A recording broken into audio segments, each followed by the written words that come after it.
They were just a group of wandering Israelites. No weapons, no siege towers. Just faith.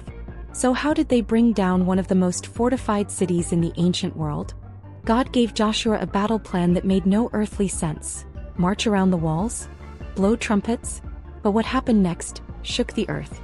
What secret lay behind the fall of Jericho? And why was Rahab, a prostitute, the key to saving a nation? If you love Jesus and the Bible and want to uncover the miracles hidden in its pages, then subscribe right now. Let's walk this journey of faith together. After Moses' death, Joshua was appointed the new leader of the Israelites. He had seen God's power in Egypt and believed the promise of a land flowing with milk and honey. Now, with the Jordan River behind them, Jericho stood as the first great obstacle in their path to the Promised Land. It was a city renowned for its high, impenetrable walls. But God had already prepared Joshua for something extraordinary. After Moses' death, Joshua was appointed the new leader of the Israelites. He had seen God's power in Egypt and believed the promise of a land flowing with milk and honey. Now, with the Jordan River behind them, Jericho stood as the first great obstacle in their path to the Promised Land. It was a city renowned for its high, impenetrable walls. But God had already prepared Joshua for something extraordinary. But before the attack, Joshua sent 2 spies into Jericho to assess the city. There they met an unlikely ally, Rahab, a prostitute. Rahab had heard the stories of the God of Israel, the Red Sea, the plagues of Egypt, the victories in the wilderness. And she believed. In a bold act of faith, she hid the spies and made a deal. If she helped them escape, they must spare her and her family. Rahab's faith was greater than the fear of her people.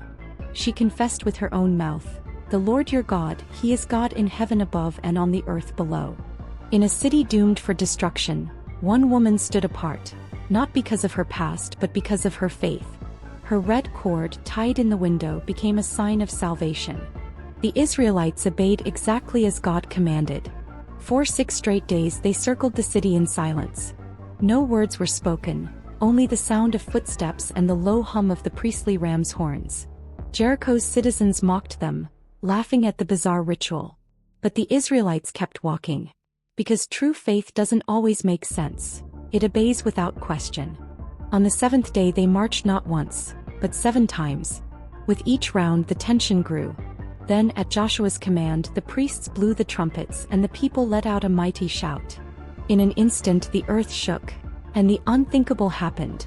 The great walls of Jericho crumbled to the ground. The Israelites rushed in and took the city by faith, not by sword. Amid the chaos, one house remained untouched, the house of Rahab. Just as the spies had promised, she and her family were saved. That red cord became a symbol of God's mercy. From that moment forward, Rahab was no longer a woman of shame. She joined the people of Israel and was honored for her courage and belief. Rahab's story didn't end in Jericho.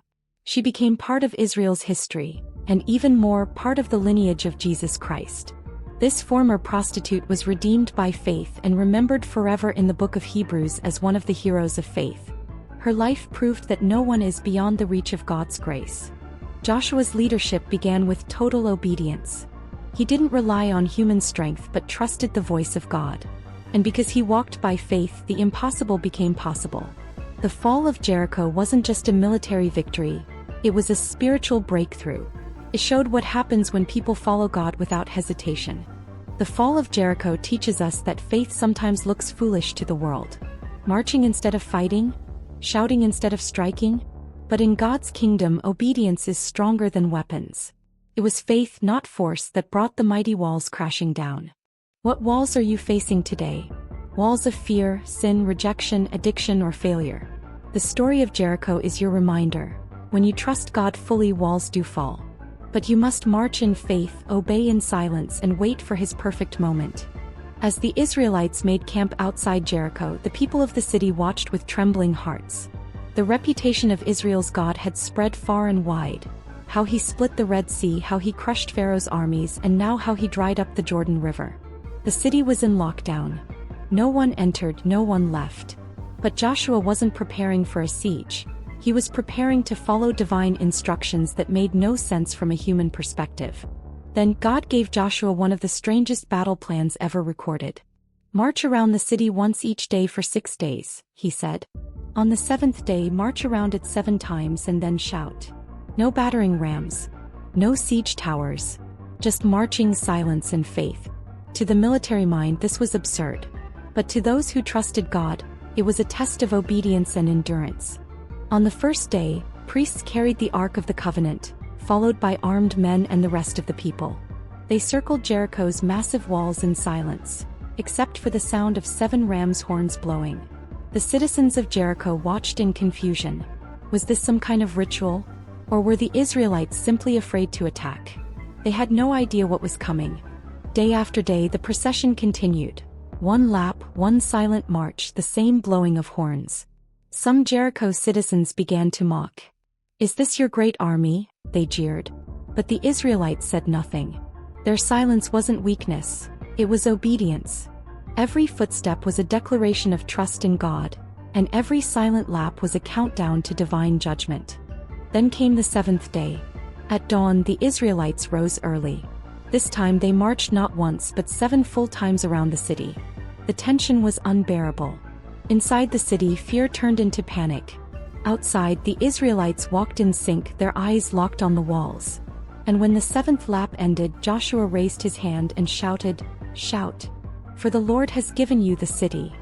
At that exact moment the walls of Jericho began to tremble. Cracks split through the stone like lightning, and in an instant the mighty walls came crashing down. Not by human strength, not by siege weapons, but by faith in the word of God. The Israelites charged forward, entering the city with ease. Jericho, once proud and invincible, fell in a single moment of divine power. But even in the midst of destruction, God remembered mercy. Rahab, the prostitute who had sheltered the spies, was rescued along with her family. Her scarlet cord still hung from her window, a symbol of her faith and God's protection. While Jericho fell, she rose. And through her lineage, God would one day bring forth a king, and even the Messiah himself. Joshua declared Jericho cursed. "Let no one rebuild this city," he said, "or they will lose their firstborn." The ruins stood as a solemn warning for generations. The conquest wasn't just about land, it was about God showing that he fights for his people, that no fortress can stand before him, and that faith, not might, wins battles. News of Jericho's fall spread like wildfire through Canaan. Kings trembled. Hearts melted. Israel's God was no longer seen as a desert deity. He was the unstoppable force sweeping across the land. But for the Israelites, the journey had only begun. They had many more battles to fight, but this victory proved one thing. With God, the impossible becomes inevitable.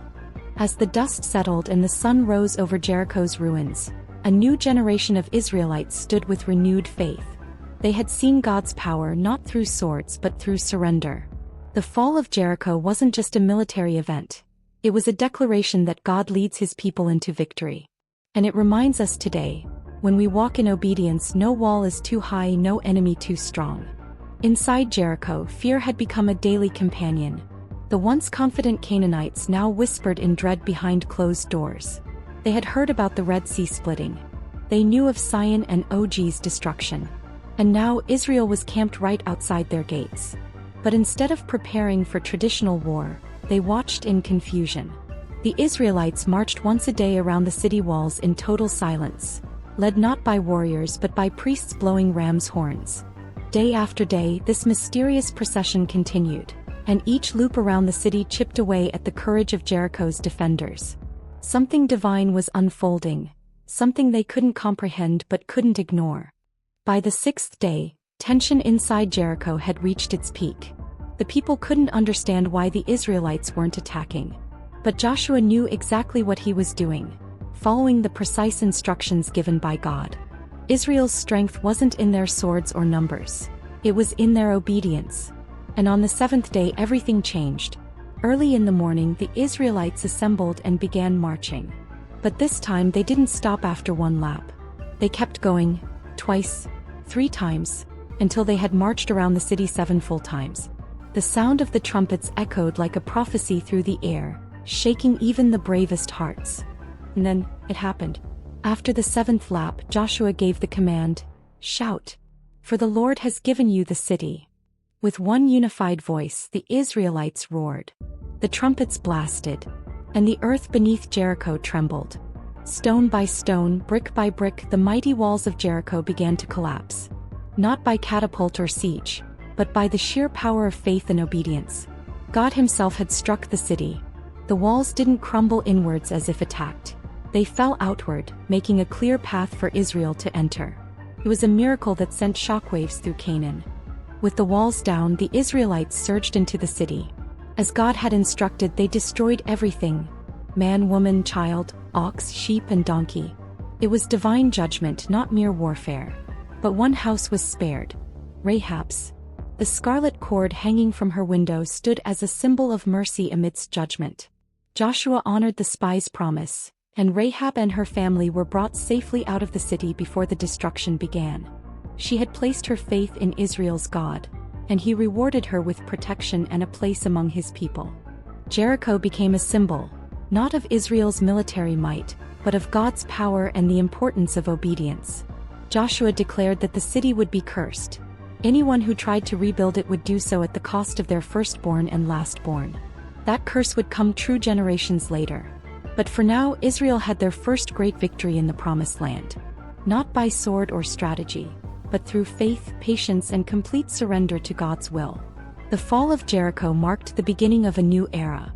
The land ahead was still filled with enemies, but Israel had just witnessed what happens when God fights for his people.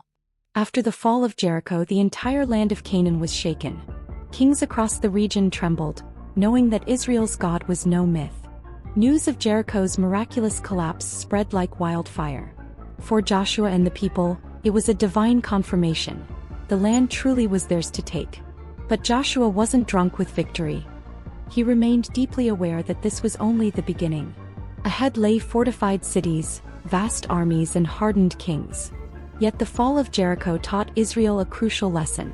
When they obeyed God fully, without questioning, without rushing, nothing could stand in their way. Not even the mightiest wall. Among the Israelites, awe and reverence filled their hearts. For many, this was their first taste of God's power in action, not just through stories passed down from Moses, but witnessed with their own eyes. Parents pointed to the fallen walls, telling their children, "Look what the Lord has done." But Joshua also knew the human heart is quick to forget. That's why he ordered everything in Jericho, silver, gold, bronze, and iron, to be consecrated to the Lord and placed in his treasury. No plundering, no personal gain. Jericho's fall wasn't for profit, it was for glory. God's glory. But not everyone obeyed. Unseen by others, a man named Achan had taken some of the devoted items and hidden them beneath his tent. While the nation rejoiced, sin had secretly crept in. The victory at Jericho had been perfect, a model of trust and obedience. But now a crack had appeared in Israel's foundation. Achan's greed, small in his eyes, would soon bring devastating consequences. The people didn't know yet. Joshua didn't know. But God knew. And what came next would reveal just how seriously the Lord took holiness and obedience among his people. As Israel moved on from Jericho, they set their sights on a much smaller city, Ai. Compared to Jericho, Ai seemed insignificant, barely defended, with fewer men. Scouts reported back confidently, "Don't send the whole army. 2,000 or 3,000 will be enough." Joshua agreed, and only a small force was sent. But something shocking happened. The men of Ai struck them down. 36 Israelites died and the rest fled in terror. The hearts of the people melted, just as Jericho's once had. How could this be? Had God abandoned them already? The camp was stunned. And Joshua fell on his face before the ark, crying out in confusion and grief. God answered Joshua with a chilling truth: Israel has sinned. They have taken some of the devoted things. The reason for their defeat wasn't military weakness. It was hidden disobedience. God's blessing had lifted because of one man's secret sin. Joshua, stunned but obedient, followed God's instructions. The next day, tribe by tribe, clan by clan, the Lord narrowed down the guilty, until finally Achan stood exposed. He confessed. The stolen treasures were dug up from beneath his tent. And in a sobering act of justice, Achan, along with his family and possessions, was taken outside the camp and stoned. Then burned. Israel was reminded, God is holy and his presence demands holiness in return. But as the priests circled the city on the seventh day, something different happened. They didn't just march once, they marched around 7 times. This was no ordinary procession. The tension must have been overwhelming. The people of Jericho watched in confusion and fear from their towering walls, while the Israelites moved in complete obedience, trusting the instructions of the Lord without fully knowing what would happen. For 6 days they had walked silently, but now on the 7th, their anticipation was reaching a breaking point. All eyes were fixed on Jericho and on what God would do next. Then came the moment of divine eruption. Joshua gave the signal, and the priests blew their trumpets. The people who had been silent for days suddenly shouted with all their might. The sound echoed through the valley like thunder. And then it happened. The walls of Jericho began to crumble. Not from battering rams or fire, but from the power of God responding to faith and obedience. Stones tumbled. Towers fell. The unthinkable occurred. A fortified city collapsed without a single blow from man. God had made his power known. As the dust settled, the Israelite army charged forward. Just as God had promised, the city was theirs. Everything inside was to be devoted to the Lord. Joshua reminded the people not to take any spoils for themselves, for this was not a victory of greed. It was a victory of faith. But even amidst destruction, there was one house untouched, the house of Rahab. The scarlet cord still hung in her window. Her faith had saved her just as it had saved the spies. While Jericho fell, Rahab and her family lived, protected under the mercy of God. This was more than a battle. It was a lesson etched into history. Jericho's fall was a testament to what happens when people place their trust fully in God. The Israelites had no ladders, no weapons to breach a city, but they had something stronger: faith. Through obedience, they saw walls fall that no human could have broken. And this victory was just the beginning. It showed Israel, and the world, that God fights for those who trust him. Jericho marked the start of a new chapter in the Promised Land, one built not by strength but by surrender. And what about us? The story of Jericho isn't just ancient history, it's a mirror. We all have our own Jerichos, walls of fear, doubt, addiction, and despair. But what if we, like Joshua and Israel, walked in obedience, even when the path makes no sense? What if we trusted God to do what only he can do? Jericho's fall reminds us that no wall is too high, and no situation is too impossible for the God of heaven. All he asks for is our faith, and when we give it, we just might witness walls fall in our own lives. Long after the dust of Jericho had settled, the story remained etched in the memory of Israel. This was more than just the fall of a city. It was the unveiling of God's power and faithfulness. Jericho became the first page in Israel's conquest of Canaan, but it also became a lasting monument to what happens when people surrender their plans for God's. The people had walked in silence, not knowing the outcome, yet trusting the unseen hand of the Almighty. Jericho teaches us that faith isn't loud or flashy. It's persistent, patient, and powerful. In our own lives, victories may not come overnight. But when we obey God fully, even when we don't understand, we position ourselves to see the impossible made possible. Jericho's walls did not fall by human effort. They fell because God honored faith. Rahab's story, often overlooked, is one of the most powerful elements of Jericho's fall. She was a Canaanite, a prostitute, an unlikely hero in the eyes of the world. Yet her faith, hidden behind a scarlet cord, shone brightly in a city doomed to fall. She didn't have the right lineage. She didn't grow up knowing Israel's God. But she believed. And that belief saved her. Not only was she spared during the destruction, but she was brought into the family of Israel. Her name is later mentioned in the genealogy of Jesus himself. That's the power of redemption. No one is beyond God's mercy, not even those with the messiest pasts. Jericho fell, but Rahab rose. Her faith lifted her from the rubble and gave her a place in eternal history. Joshua, the leader of Israel, emerged from Jericho's victory with more than a battle won. He had proven himself as a faithful servant of God. He had replaced Moses, a legendary prophet, yet walked humbly in obedience. At Jericho, he didn't strategize with war tactics. He didn't try to impress the people with charisma. He simply did what God told him to do. And because of that, Israel was victorious. Joshua's leadership reminds us that true strength lies in surrender, and true courage comes from trusting God. In a world obsessed with control and power, Joshua teaches us to lead by listening. to let God's voice guide us, even when it contradicts common sense. The fall of Jericho was as much Joshua's spiritual victory as it was a military one. But Jericho's fall also came with a warning, a lesson wrapped in victory. Joshua cursed the ruins of the city, declaring that anyone who tried to rebuild it would do so at great cost. And centuries later that prophecy came true. In 1 Kings, we learn that a man named Heel rebuilt Jericho, and in doing so, lost both his firstborn and youngest son.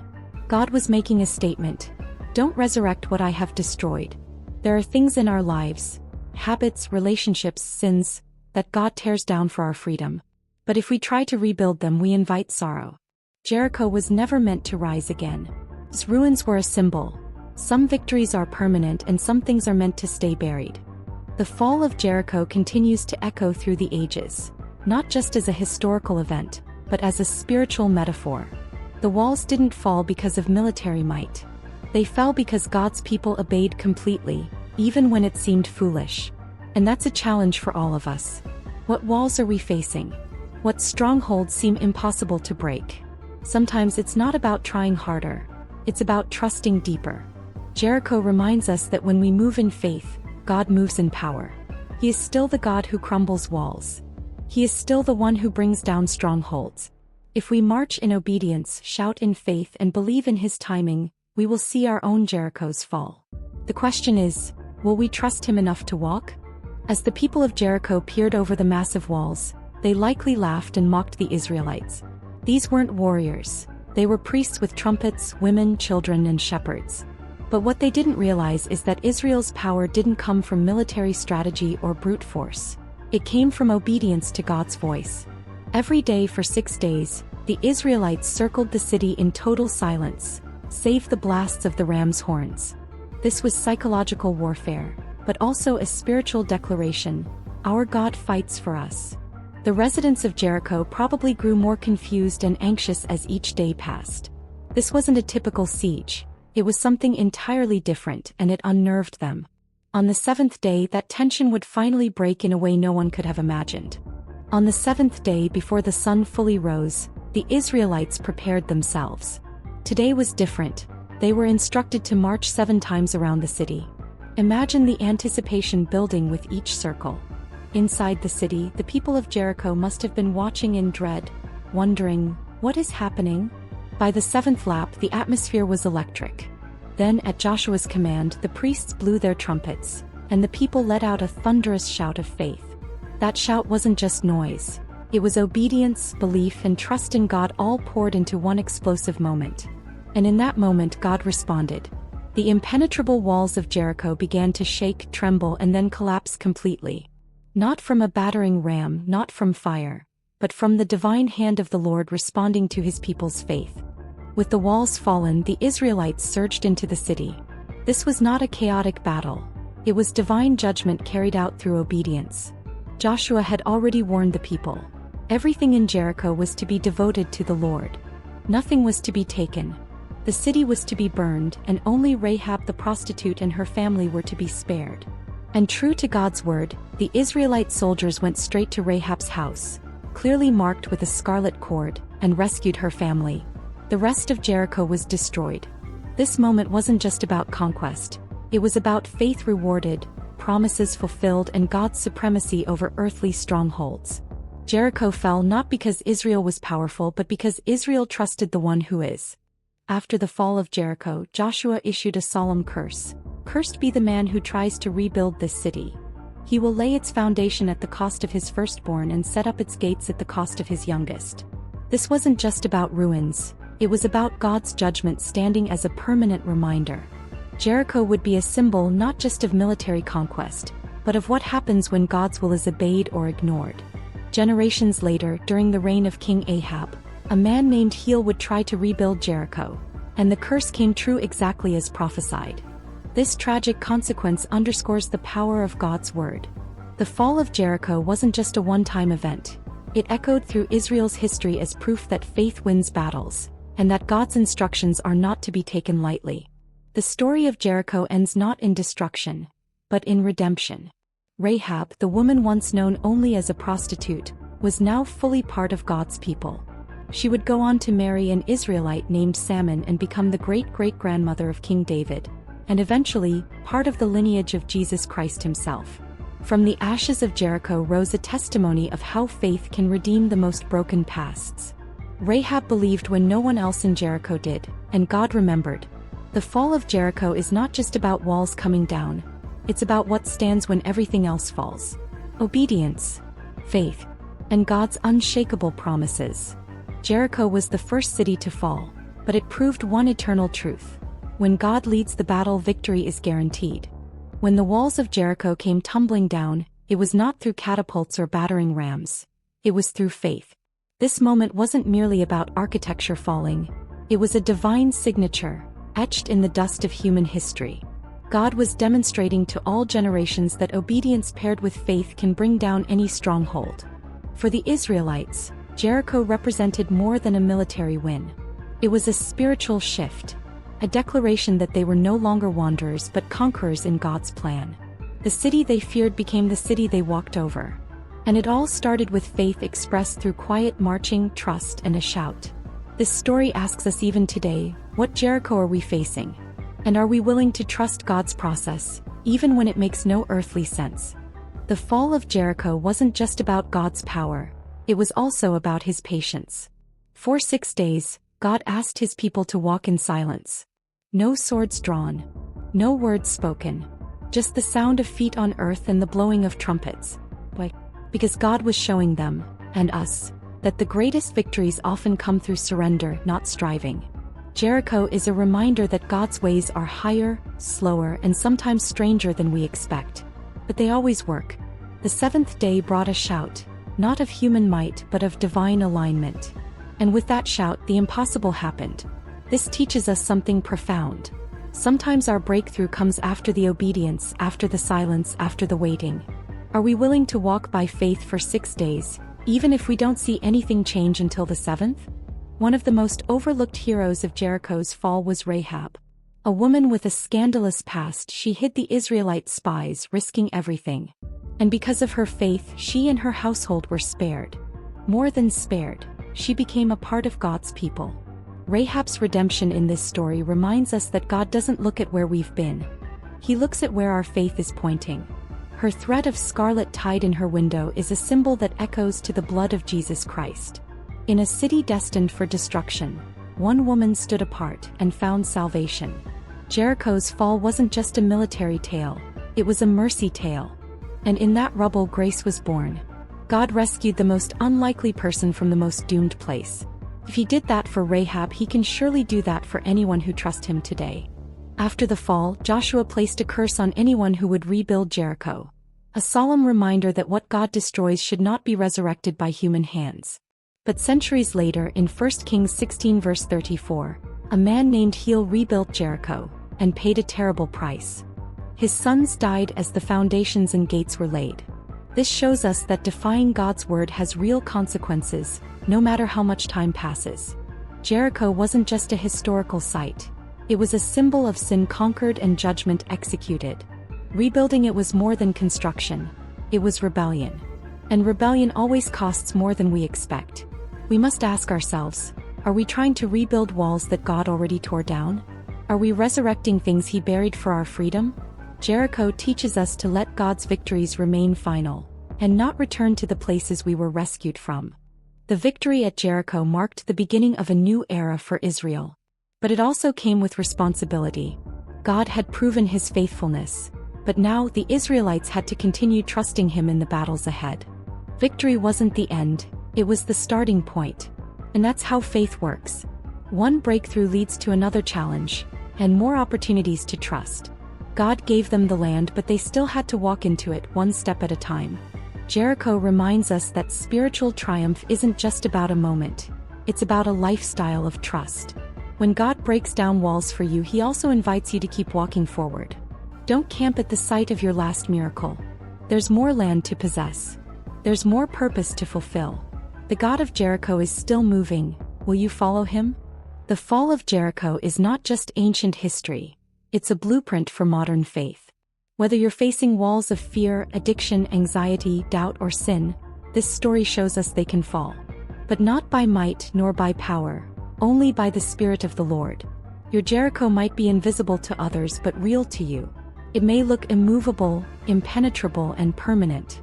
But remember, so did the walls of Jericho. Until faith met obedience. Until God stepped in. Don't underestimate the power of walking in God's instructions, no matter how strange they seem. March. Be silent when needed. Shout when the Spirit says to. Trust even when you don't understand.